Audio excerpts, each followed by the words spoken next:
नमस्कार। आज की ऑनलाइन कक्षा में आज आप सभी का एक बार फिर से स्वागत है। मैं आचार्य रितेश कुमार। आज यहाँ मैं लेकर आया हूँ कक्षा 11 के लिए सब्जेक्ट अकाउंटेंसी जर्नल का question, practical problem of journal. Journal कैसे बनाया जाता है इससे रिलेटेड वीडियो मैं 2 पहले भी दे चुका हूँ। ये क्वेश्चन बहुत इंपॉर्टेंट है 11th के हिसाब से, तो मैंने पहले भी बताया है। तो ज़्यादा बात ना करते हुए मैं डायरेक्ट क्वेश्चंस पे ही आऊँगा। हो सकता है पिछले क्वेश्चंस में आपके समझ में ना आया हो, इसको जितनी बार करेंगे उतना अच्छा है। तो मैं आज फिर एक जर्नल का एक क्वेश्चन लाया हूँ जो है, जिसमें सबसे पहले देखते हैं जर्नल बनाना है। इसमें दिया है मई 2015। ये लाइनें मैंने तैयार कर रखी हैं 2 तरफ। इधर मैंने पहले भी बताया था 5 लाइनें होती हैं इसमें, date, particulars, LF, debit amount, credit amount.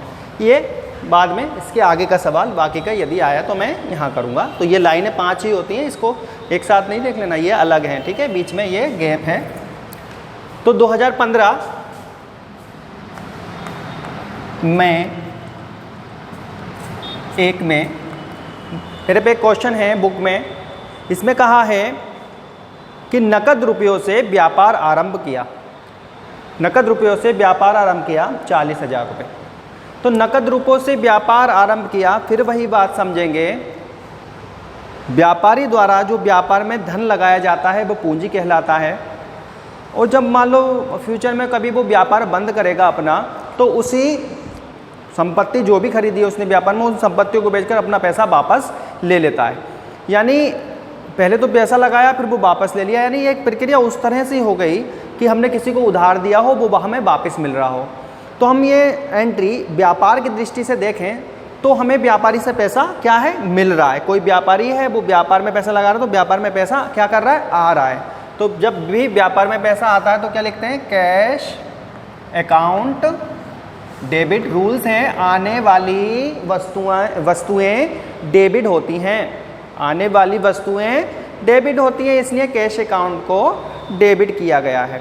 अब ये कैश अकाउंट तो व्यापार में तो पैसा आ गया, अब व्यापार को ये पता है कि भविष्य में ये वापस भी करना है मालिक को, तो अपने ऊपर वो एक दायित्व मानता है कि ये मेरे ऊपर एक दायित्व है। थोड़ा सा समझ लीजिए, मान लीजिए ये व्यापारी है और ये इसने एक व्यापार शुरू किया है। तो यदि इसने इसको पैसे दिए हैं, इसने अपना व्यापार यहाँ चालू किया, संपत्ति खरीदी, तो ये इसके ऊपर एक बोझ हो गया। मान लीजिए फ्यूचर में यदि व्यापार बंद होगा तो सारी संपत्तियाँ बेचकर भुगतान किसको किया जाएगा, व्यापारी को। तो ये क्या सोचता है, ये इसके पास पैसे तो आते हैं लेकिन फ्यूचर में वापस भी करने हैं, यानी इसके ऊपर एक दायित्व है, एक बोझ है, जिस बोझ को व्यापार की दृष्टि से कैपिटल कहा जाता है। इसलिए यहाँ पर टू कैपिटल अकाउंट बुक में दिए हैं 40,000 रुपये। ये अमाउंट डेबिट की थी और ये अमाउंट यहाँ पर क्रेडिट की आएगी। एक एंट्री हो गई, इसकी नरेशन बनेगी बीइंग या फॉर लगा सकते हैं, कुछ भी लगा सकते हैं। बीइंग बिजनेस स्टार्टेड, यहाँ पर इसको कंप्लीट कर लेना, टाइम लगेगा इसलिए मैं नहीं कर रहा। बीइंग बिजनेस स्टार्टेड नरेशन लिखनी है और केवल इतना ही इसको बंद कर देना है, ठीक है। आगे एक एंट्री आई है, नकद रुपये से माल खरीदा। नकद रुपयों से माल खरीदिए माल। मान लीजिए आप गए बाजार और माल खरीद के यदि लाए तो क्या लाए बताइए, माल लाए। ये एंट्री 4 तारीख में है।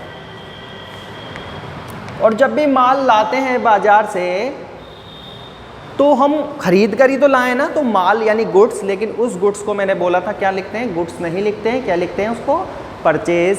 खरीदे गए माल को परचेज लिखते हैं, क्योंकि माल तो खरीदने वाला भी होता है और बेचने वाला भी होता है। यदि हम दोनों को ही माल लिखें, गुड्स लिखें, तो ना खरीदने का पता चलेगा ना बेचने का पता चलेगा। इसलिए उनको जो इंग्लिश में बोलते हैं परचेज और सेल्स, वही लिखते हैं। तो यहाँ खरीदे गए माल को हम लिखते हैं परचेज। व्यापार में माल आया है, परचेज अकाउंट और लास्ट में डेबिट। यहाँ कहा है नकद रुपयों से माल खरीदा है तो नकद रुपये से माल खरीद के तो ले आए, क्या दे के आए ये बताइए? कैश देकर आए ना उसको। आने वाली वस्तु तो हो गया माल और जाने वाली वस्तु हो गई कैश, और जाने वाली वस्तु को करते हैं क्रेडिट। आने वाली वस्तु को डेबिट और जाने वाली वस्तु को क्रेडिट करते हैं। यहाँ पर माल आया है और कैश गया है, ठीक है। यहाँ पे इसकी नरेशन आप लिख देना, मैं PDF फाइल में आपको उपलब्ध करा दूंगा। बी गुड्स परचेज्ड, ये कितने रुपए हैं बुक में देखते हैं क्वेश्चन में, 20,000 20,000।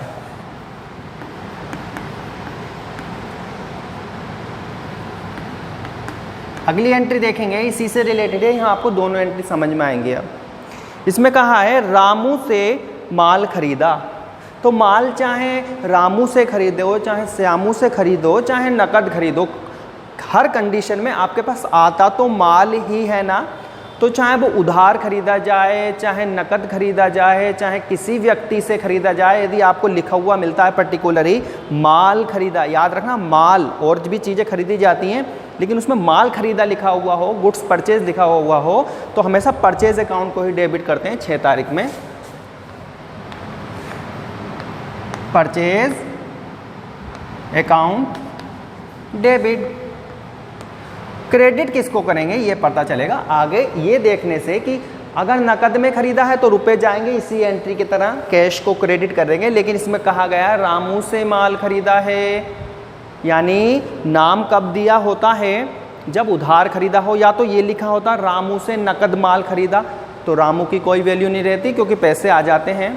अब वहाँ लिखा रामू से माल खरीदा है, तो पैसे नहीं गए इस बार, जिस एंट्री में यहाँ पैसा चला गया था यहाँ पैसा नहीं गया है। अब हम ये देखेंगे देने वाला व्यक्ति कौन है।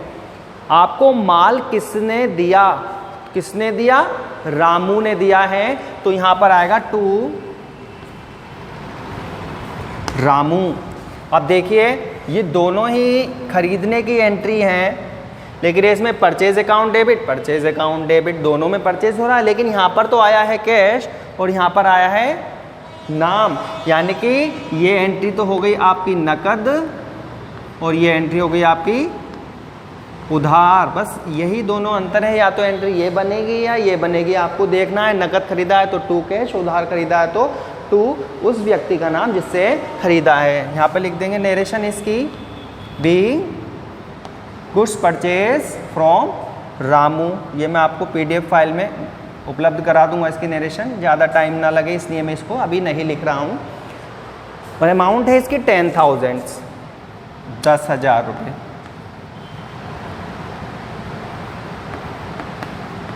आपको ये नहीं लिखना है, ये मैंने आपको समझाने की वजह से लिखा है कि नकद की एंट्री ये है, उधार की ये है। इससे आपको पता चल जाएगी खरीदने की ये दो ही एंट्री होती हैं, कब नकद की करनी है, नकद है तो कैश और उधार है तो उस व्यक्ति का नाम। आगे है 8 तारीख में नकद माल बेचा। 8 तारीख में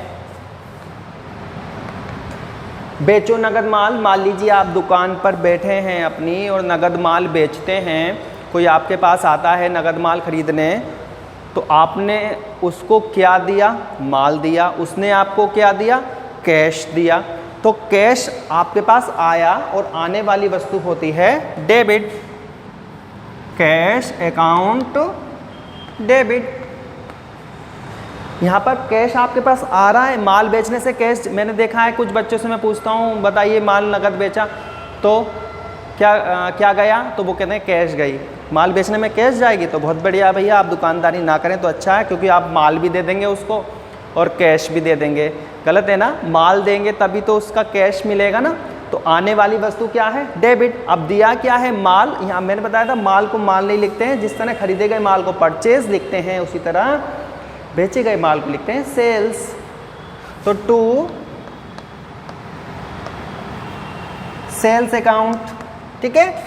और यहाँ लिखेंगे इसकी नरेशन बीइंग गुड्स सोल्ड, और आगे ब्रैकेट्स में नरेशन ब्रैकेट्स में ही लिखी जाती है, ठीक है। इसको मैं आपको दे ही दूंगा, आप टेंशन ना लें। ये ब्रैकेट्स में लिख के इसको बंद कर दी जाती है। और इसकी अमाउंट है 15,000 रुपये। एक वीडियो को आप कई बार देखिए तो आपकी एंट्री समझ में ज़रूर आएंगी। ऐसा नहीं कि आप वीडियो ना देखें और एंट्री समझ में आ जाए, हो ही नहीं सकता। एक बार देखिए वीडियो, दोबारा देखिए, 3 बार देखिए, क्योंकि आगे मैं कितने भी जर्नल कराऊंगा ये एंट्रीज रिपीट होती रहती हैं।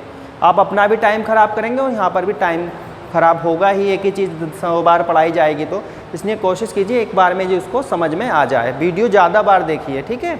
आपकी जितनी जल्दी समझ में आएगी उससे हमारा भी फ़ायदा है, हमें ज़्यादा मेहनत नहीं करनी पड़ेगी। Cash account debit to sales आप समझ लीजिए। आगे है, देखिए इसी से रिलेटेड एंट्री है, सोहन को माल बेचा 10 तारीख में 8,000 रुपये। अब आपको यहाँ बहुत अच्छी तरह समझ में आएगा। अभी अभी आपने नकद माल बेचा था, ये तो कैसा था, नकद था, ठीक है। अब आ रहा है उधार माल बेचा, तो चाहे आप माल नकद बेचो चाहे माल आप उधार बेचो, दोनों ही स्थिति में आपके पास से क्या माल जाता है ना, दोनों ही स्थिति में माल जाता है। तो टू सेल्स तो होगा ही।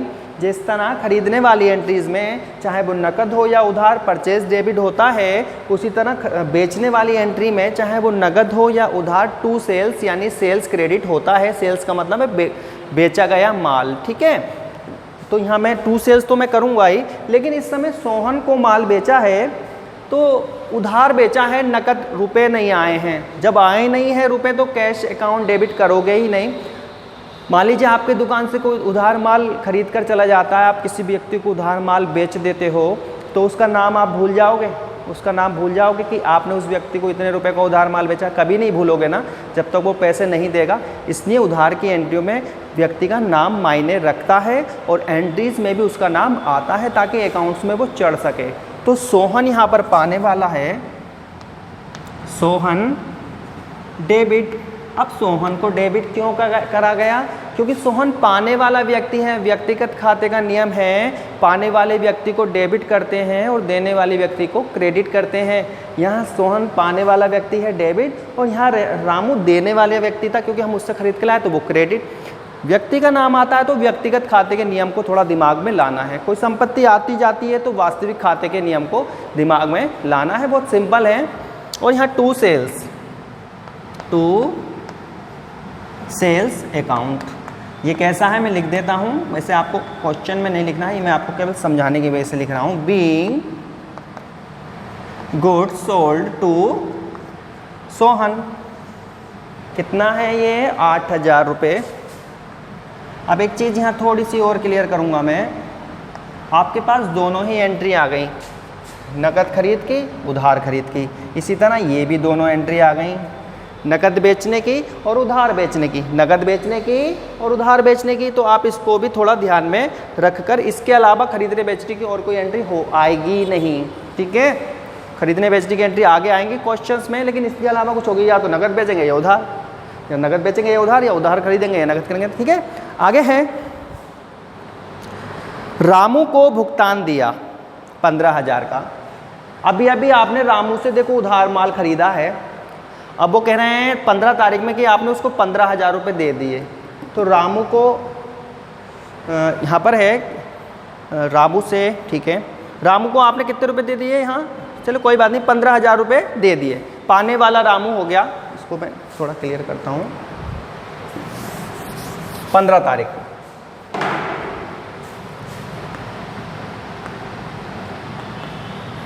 15 तारीख में रामू को भुगतान दिया। हो सकता है क्वेश्चन में ये अमाउंट गलत हो, जैसी बुक में थी वो मैंने लिख दी, लेकिन ये शायद गलत है। लेकिन चलिए, आपको एंट्री समझनी है, अमाउंट से अभी आपको कोई मतलब नहीं है, क्योंकि यहाँ भुगतान ज़्यादा का किया जा रहा है। ऐसा होता नहीं है कि हमने माल तो 10,000 का ख़रीदा है, भुगतान उसको ज़्यादा कर दिया हो, बुक में था इसलिए आपको अमाउंट से कोई मतलब नहीं है, एंट्री समझिए। रामू को भुगतान दिया, पाने वाला कौन, रामू आया मान लीजिए आपके पास, वो भुगतान लेकर चला गया, तो पाने वाला कौन, ठीक है, रामू। तो रामू को क्या करेंगे, रामू डेबिट, और आपके पास से क्या गया, to cash account being amount paid to Ramu. पाने वाला कौन है, रामू, और आपके पास से क्या जा रहा है, कैश। तो पाने वाला व्यक्ति डेबिट होता है और जाने वाली वस्तु क्रेडिट होती है, इसलिए रामू डेबिट टू कैश हुआ है ये 15,000 रुपये।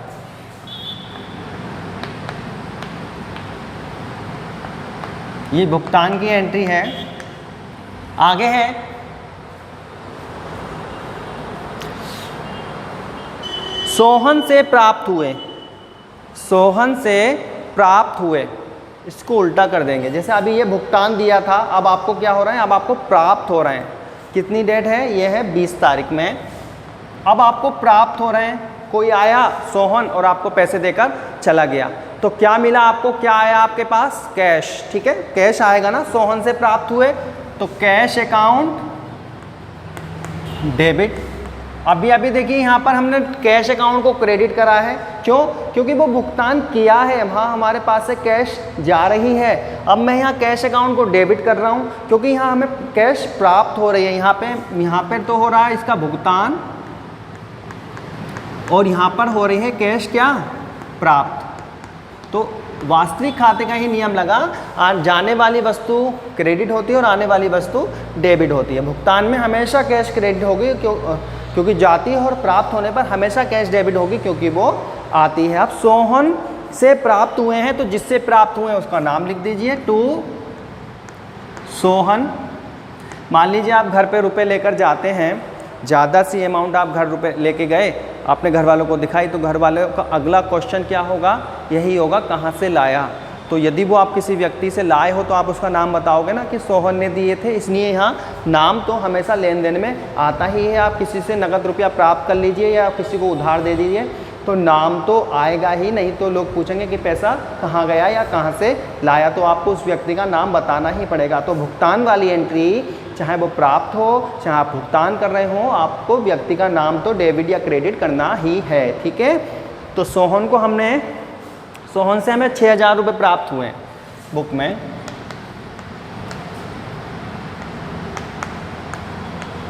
और यहाँ पे वही नरेशन लिख देंगे, बीइंग अमाउंट रिसीव्ड।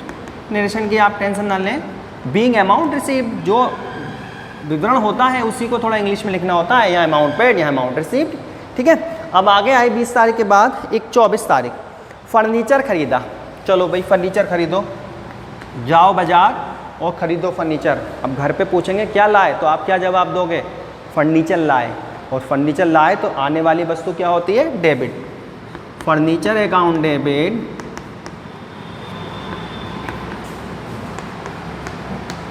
और क्या देकर आए, फ्री में लिया है, कुछ देकर आए होंगे ना, क्या, जाने वाली वस्तु क्या हो गई यहाँ पर, cash. Furniture account debit to cash, वास्तविक खाते का नियम है आने वाली वस्तु डेबिट, जाने वाली वस्तु क्रेडिट। फर्नीचर खरीदा है 2000 रुपये का केवल।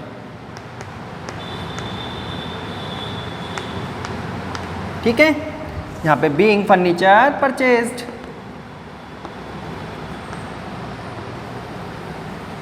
ओके, नेक्स्ट है 26 तारीख में, ब्याज दिया। हमने किसी को ब्याज दिया, पैसा गया 26 तारीख में। ये खर्चा है, और खर्चों के खाते अपने नाम से चलते हैं, व्यक्तियों के नाम से नहीं चलते।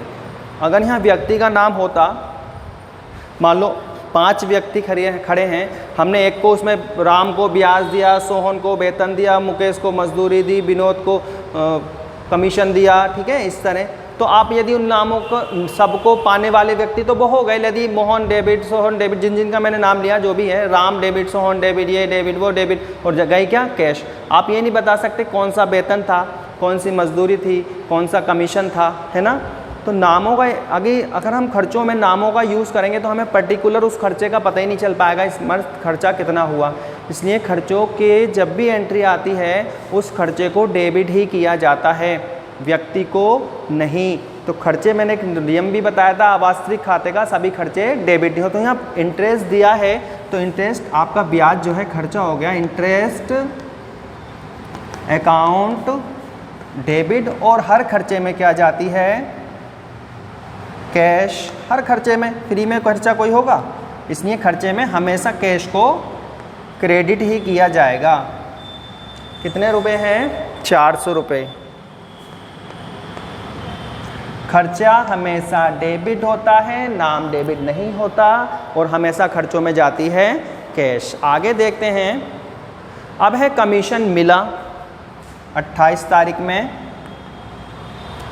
कोई आपको कमीशन देकर गया तो कमीशन दिखता है क्या? ये कमीशन है, कमीशन के रूप में आपको दिखेगा क्या? कैश।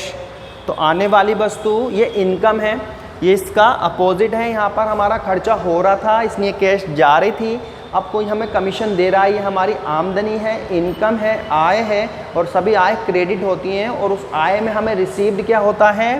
कैश। हर आय यदि हमें कोई प्राप्त होगी तो आय के रूप में हमें क्या प्राप्त होगा? उसके प्रतिफल के बदले में कैश मिलेगी ना, तो हमेशा कैश अकाउंट डेबिट। किस रूल के हिसाब से? आने वाली वस्तु डेबिट। और कहाँ से आया क्या बताओगे? कि ये हमें कमीशन के मिले हैं, तो कमीशन अकाउंट। मान लीजिए आपको 10,000 रुपये अभी मिल जाए किसी चीज़ के, मान लो कमीशन के, तो आप बड़े खुश होकर बताओगे भैया मुझे 10,000 रुपये कमीशन के मिले। रुपए का भी नाम लोगे और कमीशन का भी नाम लोगे, उस व्यक्ति का थोड़ा कम नाम लोगे जिसने दिया है। तो यहाँ पर इसलिए कैश और उस पर्टिकुलर जो भी मद है उसका नाम मायने रखता है। केवल एक लास्ट एंट्री और है, वेतन दिया 30 तारीख में। वेतन दिया भी हमारा क्या है? इसका मैं अमाउंट लिख देता हूँ, 200 रुपये। वेतन दिया, जैसे अभी अभी ब्याज दे रहे थे वैसे अभी आप क्या दे रहे हैं? वेतन दे रहे हैं। तो वेतन देने से क्या होगा? खर्चा ही होगा ना, तो सैलरी अकाउंट डेबिट। और कोई सा खर्चा हो, मैंने बताया था उस खर्चे में हमेशा जाती है कैश, बीइंग सैलरी पेड। खर्चा कोई भी उस खर्चे को डेबिट करेंगे, interest debit to cash, salary debit to cash. यहाँ पे कमीशन क्रेडिट हुआ क्योंकि ये खर्चा नहीं है, ये इनकम थी 300 रुपये। आप इस वीडियो को जितनी ज़्यादा बार देखो उतना अच्छा है, क्योंकि मैंने यहाँ बहुत सिंपल और शॉर्ट और स्लो तरीके से समझाने की कोशिश की है।